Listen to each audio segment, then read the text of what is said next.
You know the vibes. Welcome back to another episode of the Hoop Genius podcast brought to you by NBA 2K23. Moments here alongside BJ Armstrong. As always, BJ, how you doing?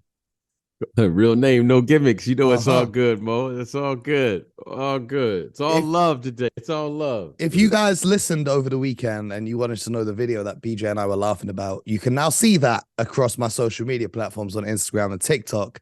Allen Iverson absolutely cooking me, which was fun. Shout out to AI. Shout out to AI. A lot of you guys, a lot of you guys been asking when you can hear that interview. We've just got the files, so now we're working on editing them, and then they got to go off for approval. So sometime this week, it was supposed to be today, but sometime this week they'll be there for you. So stay locked in.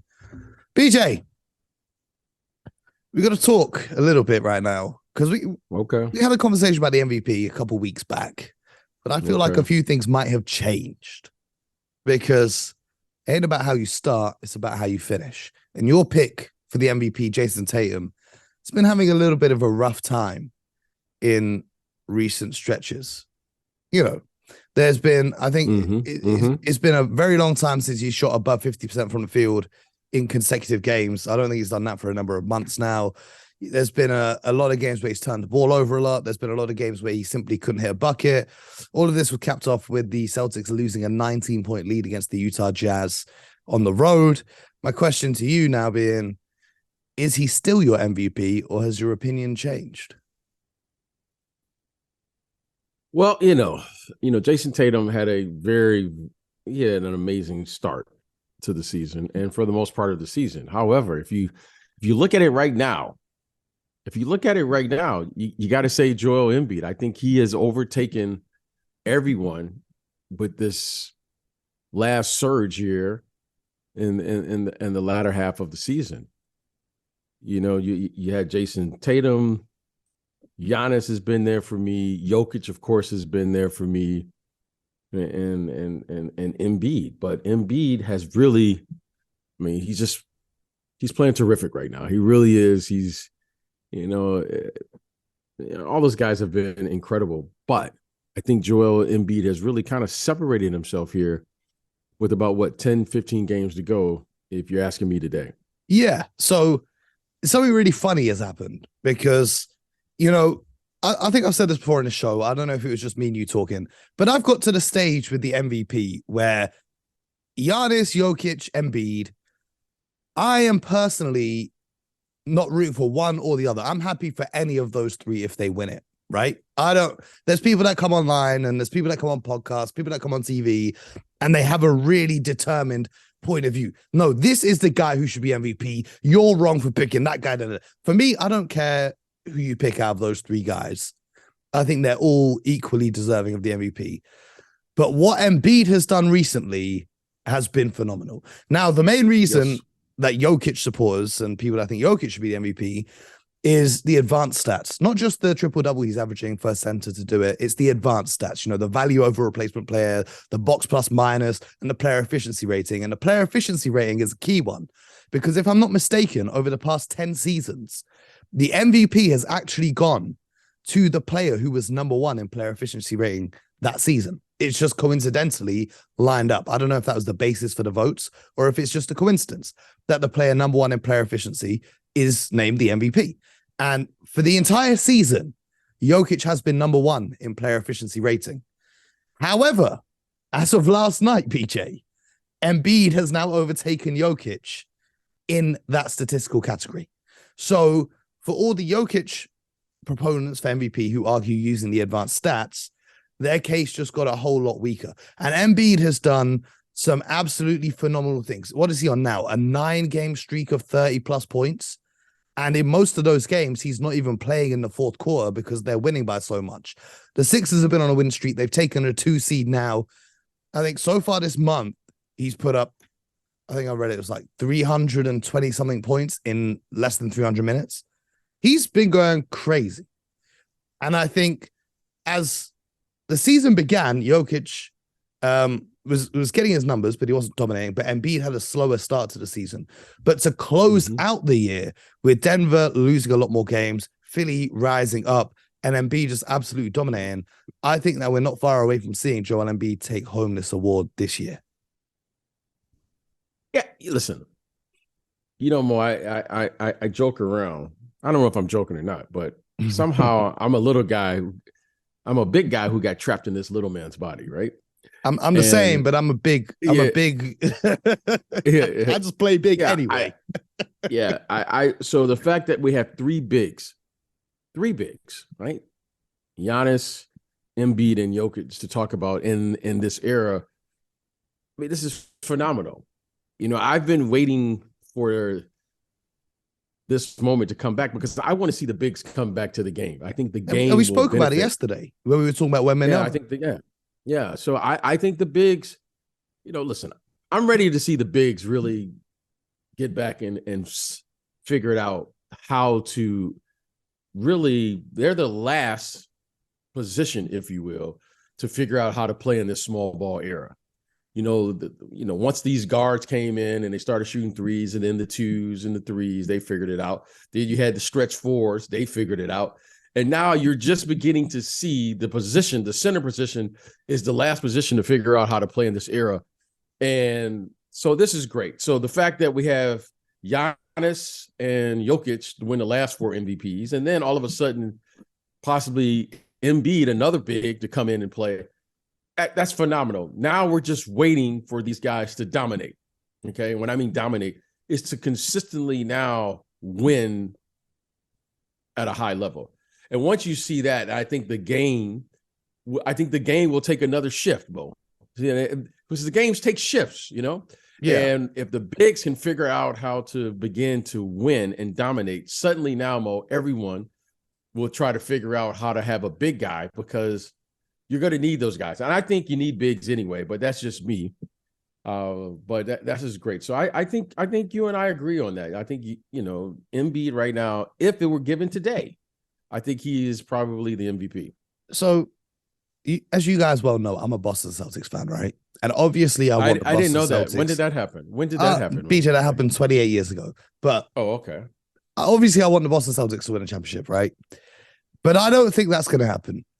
And I really, really, really want Giannis to win a championship, not just for the historical precedents they will set, of everything he's achieved in his career and the journey that he's been on. Not just because he's going to be, 28, 29 years old with 2 championships, 2 MVPs, and a Defensive Player of the Year, but just to reestablish the importance of being able to dominate as a big. We talked about this yesterday with Steph Curry's influence and whatnot. I really want Giannis to win another championship. I don't know how you can't not root for the guy. But talking about the bigs coming back, I wanted to ask you this, because you mentioned a slight reference to it on last week's show with Julius Randle when we were talking about him dominating his matchups. What's happened to power forwards in the NBA? Because now it seems like you have like one big, 2 or 3 wings, and a guard or 2 guards on the court at the same time. The power forward position, much like the center position about 10 years ago, kind of went extinct. Are we seeing that with the power forward position? Because when you look at the power forwards in the NBA right now, you've got Giannis, who's kind of an anomaly. You've got Anthony Davis, but when you get to the playoffs, he really plays at the 5. They say Kevin Durant's a power forward, but really he's a 3. And then you've got Zion, who's never really healthy. And then you've got like Sabonis, Markkanen, Julius Randle, Jaren Jackson. But then after that, it kind of drops off a little bit. I mean, Siakam's up there, of course. But are we seeing like the power forwards as we knew them, with the likes of, Kevin Garnett and Chris Webber, Rasheed Wallace? Do they just simply not exist? Do you see them making a return at any point? Well, you have a couple of things, right? Small ball really, it empowered, if you will, this philosophy that kind of overtook basketball here in the States, called a stretch 4. Mm-hmm. Okay. Now, the stretch 4 became it was like one of those things that everyone did and no one talked about. Okay. And the reason the stretch 4 was important to the game is because it gave the offensive team a significant advantage in transition defense. Okay. So what does that mean, BJ? In transition, you would always teach your bigs and you would always teach your teams to get back, protect the rim first, especially your bigs, and then you go from the paint and then you go out. because very rarely did a guy just come down and shoot a 25-foot shot in transition. That wasn't a thing yet, Mo. So you would try to protect when teams tried to go and get a fast break and get a layup. So you would always protect the basket, right? So your 4 and your 5 man in particular would try to get back, protect the rim. The other guys would get back. One guy stops the ball, and then you build your wall, if you will, to get back in transition defense. It was a reigning philosophy for years, still is to this day. However, Mo, someone got the idea, if the 4 and the 5 man is running back to the basket, and if my 4 man can shoot, he'll be wide open. Mm-hmm. Okay. And now with point guard scoring more, it's like giving more room on the inside for them to attack as well. So you drive under control, and then when they stop you, you kick. And who was open? The 4 man. Because the 2s and the 3s and the 1s were always going to be guarded in transition. But the 4 man was not going to be guarded. And the other big would probably post lane sprint, meaning he would post and try to get as close. He's running from basket to basket. Okay, so now, Mo, you started doing that. Then someone really got clever, and they started doing what's called drag dribbles with the 4, because he wasn't being guarded, because the 4s and the 5s were going to the paint area to protect against, dribble penetration. And Mo, it became a thing. So now every team was like, oh, wow, I got to get me a 4 who can shoot. And guess who could always shoot? It was the European players. They were the most skilled as far as shooting for bigs. Yeah. So you started seeing these. What's interesting real quick on the European bigs is many have the assumption that they're just shooters, but that's actually not the case, because when they play in Europe, they don't just stand around a 3-point line, catch and shoot threes. The reason why they could shoot is because when they're developing players in Europe, every player, regardless of position, so whether you're a guard, whether you're a big, is taught the same skill set. So everyone does ball handling drills. Everyone does shooting drills. So you become an all-round basketball player. And that's something that, unless I'm mistaken, wasn't happening a lot in the States, where you would get bigs who just learn how to play like a big throughout their whole career. So that's why when the European bigs came over and they could shoot, they said, okay, cool, you guys are shooters now. Yeah, so that's what happened. So now you had the stretch 4s. Now stretch 4s were everywhere. If you could shoot from the 4 position, that was a huge advantage. So now all of a sudden you had stretch 4s and a big. So you would go what's called a 4 out, 1 in offense. Then, Mo, the game evolved again, and they said, what if we just do a 5-man out offense, a 5-out offense? Yeah, let's try it. Now transition became a free. Now, not only you had the stretch 4 who was probably going to be open, you had a 5-man who was going to be open. Now, Mo, you started running your offense through your 5, because who was teaching your 5-man to actually pressure the other team's 5-man? So you could just, now your offense had a free-flowing offense now, Mo, because the 5-man, you could just move. If you wanted to move the ball to the other side, you would just throw it to your 5-man, and he would just throw it to the other side. Mo, that's great offensive principles, right? Move the ball from one side to another against no pressure.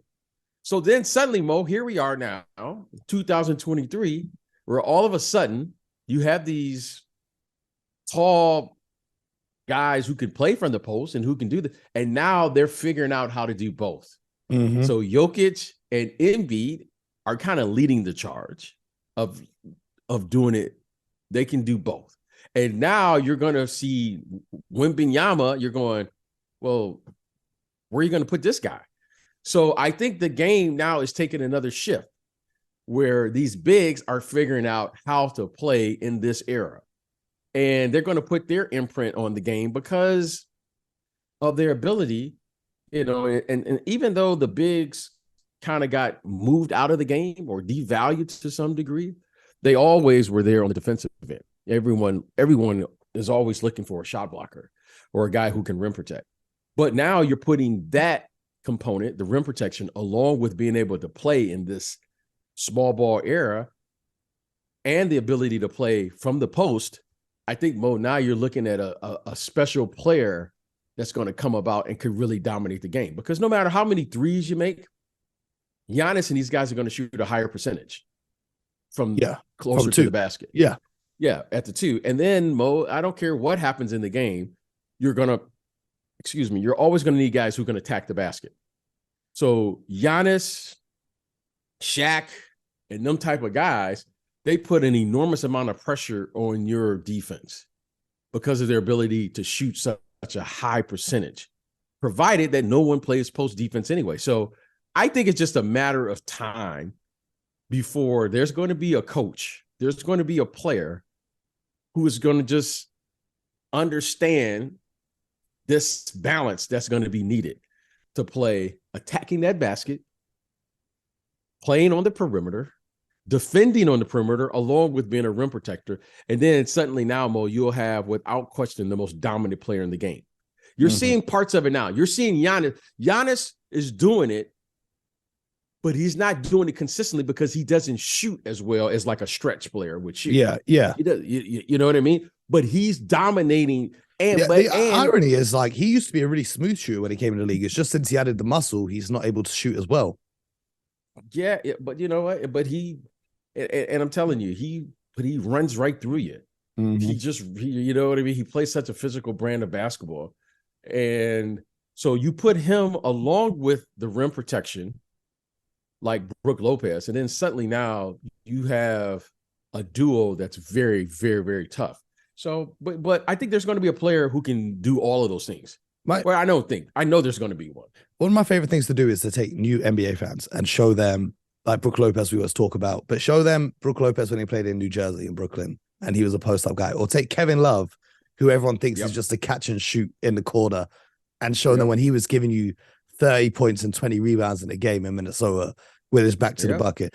I love it. But, you know, you always say to me, don't tell me about things after they happen, tell me things before they happen. And one team I've been keeping an eye on, with your influence this season, as you're trying to get the UK to adopt the Detroit Pistons as their team, has been the Detroit Pistons. And, I wrote a column on Jalen Duren and his growth and his evolution.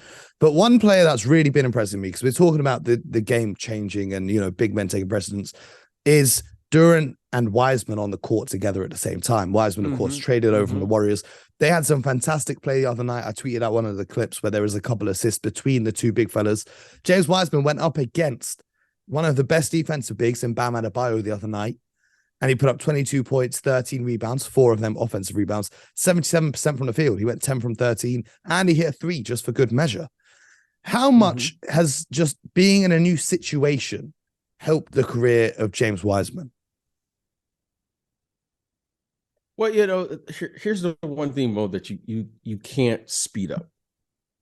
You have to get experience to play. You can practice, you can watch all the film you want, but Mo, nothing replaces experience, game time experience. So this young man just needed an opportunity to play, get experience, and play through his mistakes. Mo, the same formula. It's very simple, the game, right? We take these complex things and everyone has to, have an in and out dribble, a hesitation move, a crossover, a double step back, and all those things. Yeah, you got to do all those things. Okay, well, here's the formula. Minutes plus shots equal player. It's just real simple. If you really want to just, you need the minutes. Without the minutes, you can't get the shots. Minutes plus shots equals player. This young man now is getting an opportunity to get the minutes that weren't available to him in that situation. That's just all it is. Mo, I told you this years ago when the kid came into the league. I thought he was fantastic. Same. I thought he was fantastic then. I still think he's fantastic now. However, you can't be fantastic if you don't get the minutes. Yeah. Right. Whether whatever it is. And G League minutes ain't the same as NBA minutes. No. The kid, he's big, he's athletic, he's got good hands, he's strong, but he needs minutes. And they were winning championships.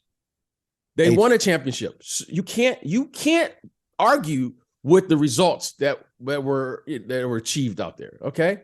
Just is what it is. So now he's getting minutes. Now he's playing through his mistakes. Minutes. Now he's getting the ball, and the team is learning where he likes it. He's kind of figuring out what he likes to do and what he can do. And then you make it. Suddenly now you go, oh, wow, well, what's going on there? Well, it's just real simple. So what happened in Golden State happened.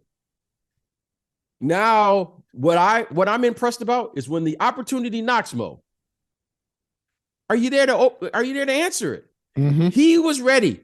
So clearly he was waiting for his turn. Clearly he could do something. And now, Mo, the next step for him is just to continue to figure out and put it together for a season, because now you can see he can do something. But you can see it now. And Golden State said it. You know what I mean? And here's the thing. Here's the thing about the kid. I've only heard great things about the kid. You know what I mean? No one in Golden State was like, let's get rid of this guy. Everyone was like, except for the fans. Except for the fans. No, everyone within the organization was like, I think the owner even said it. He was like, we may live to regret this one. Absolutely.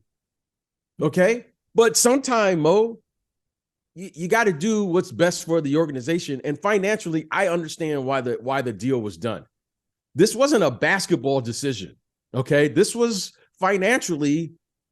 I mean, Mo, they're a little over the cap.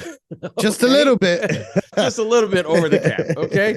So, but it's great when young players are able to play. I'm not saying it's always the best thing for an organization or a team, but when a young player has an opportunity, because that's a blessing, to play through their mistakes and play and get minutes, and you get a few touches, it's a phenomenal experience that you can put together, because Mo, that's the formula. And he's getting a chance to do that right now. And good for him. I do think a lot of things in this league are about being in the right place at the right time. Case in point, the other night watching the Lakers and the Orlando Magic, and Austin Reeves going off for a career high.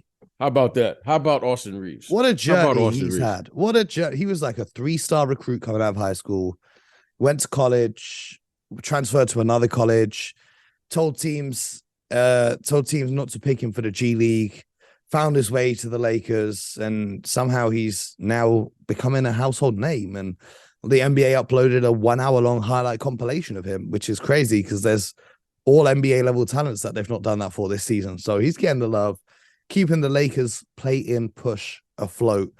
But the more I think about the Lakers, I don't know if this is just delusion or from many years of watching LeBron destroy my team in the Eastern Conference. The West being as wide open as it is, I just feel like if they make it to the playoffs, they could do something. If they stay healthy, the Lakers? Yeah. If they got a healthy Lakers? LeBron and a healthy AD, now with D'Lo, Vanderbilt, Reeves, you see in the division. I'm not buying that. I'm just not buying it. And the reason I'm not buying is because, you know, you're when you beat a team that's probably won't make the playoffs in the Orlando Magic. I mean, and I'm not taking anything away against the Orlando Magic. The Orlando Magic, they're improving as a team. You know, Markelle Fultz and, you know, Paolo and all those guys. Hey, they're playing terrific. They really are for a young team. They're playing meaningful games at this stage of the season, which is great for where they are at. Next year, they'll look to take another step where hopefully they'll be in the top 8 and make the playoffs. That's kind of the trajectory that they're on right now. But I'm not gonna get my hopes up when you lose to the Houston Rockets. Well, this is what I'm not going to get my hopes up. This is what I'm not going to get my hopes up. So I was looking at this after last night's game, right? In terms of defensive rating since the trade deadline, the Lakers are the best team according to the defensive rating since the trade deadline.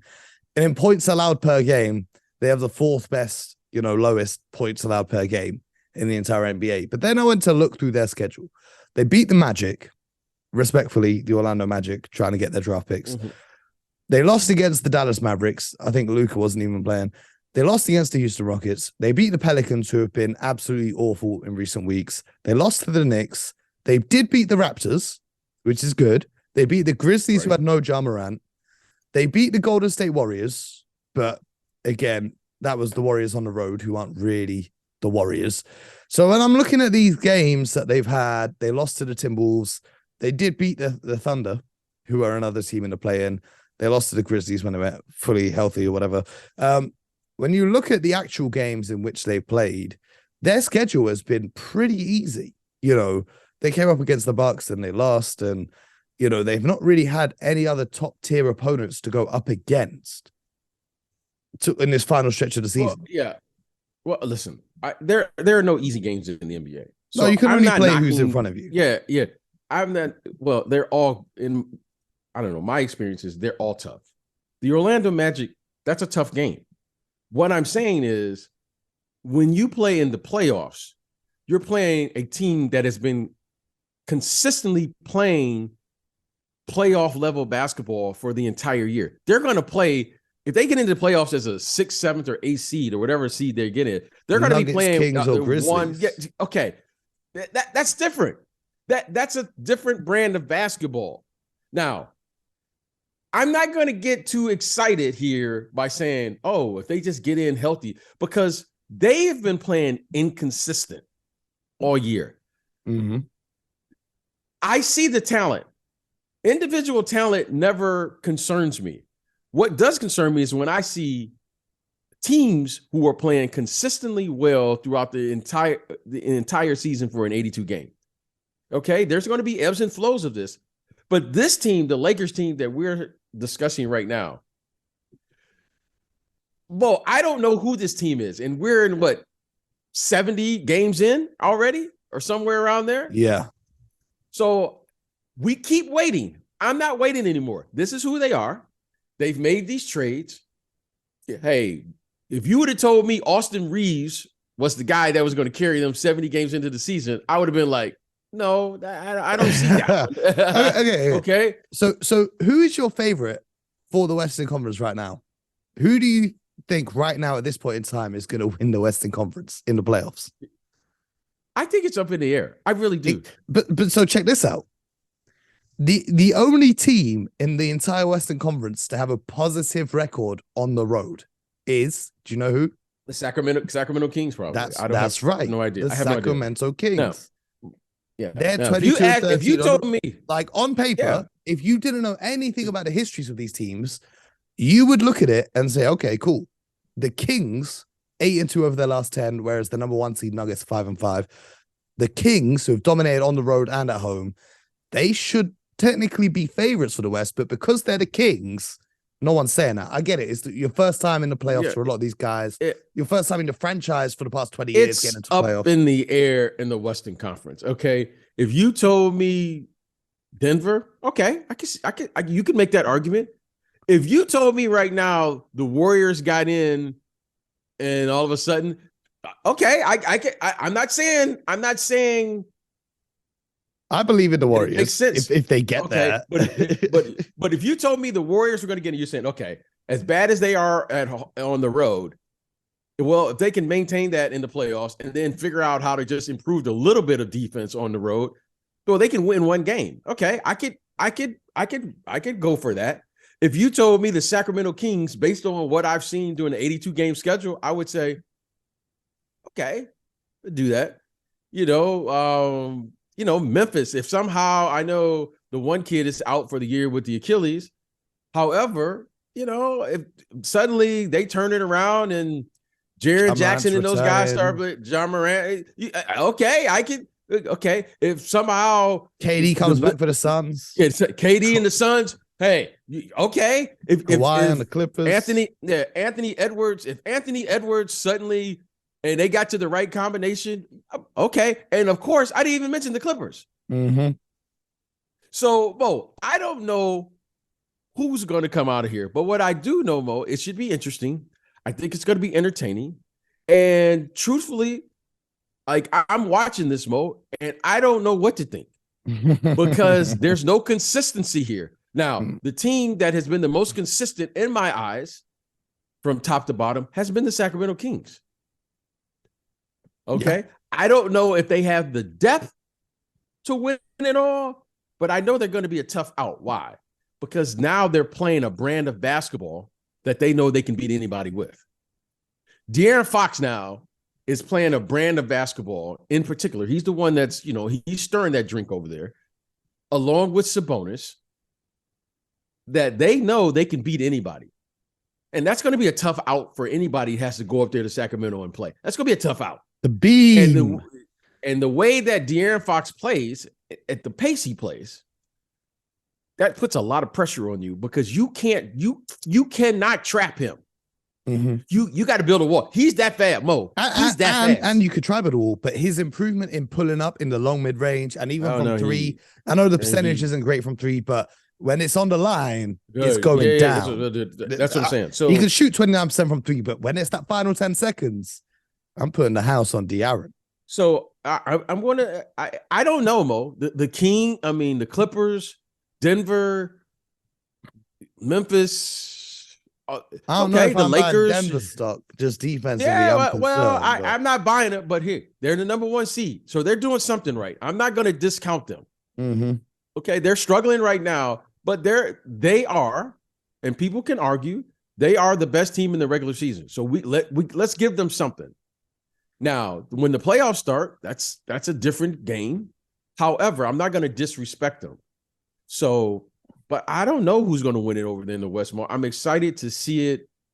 I think it's going to be matchups. When I see the matchups is when I'll try to put my cap on and say, okay, who has an advantage? And because, Mo, some of these teams, unfortunately, during the course of an 82-game regular season, I don't know what the Clippers are doing. The Clippers, when I look at them, you go, they have everything you need. What's the problem here? Health. On paper. Yes. So we'll see. Yeah. We'll see. Man, I'm excited. I'm trying to get back out west soon, man. I'm tired. It's rainy again here. I'm tired. I'm trying to get back out to the west. So you might see me soon. But in the meantime, you guys make sure you subscribe to the channel. Get involved in the Discord. It's linked in the description. Send in your hot takes. Send in your questions. We'll be answering them this week. Stay locked in with the Hoop Genius podcast. We'll be back with more tomorrow morning. And in the meantime, get buckets.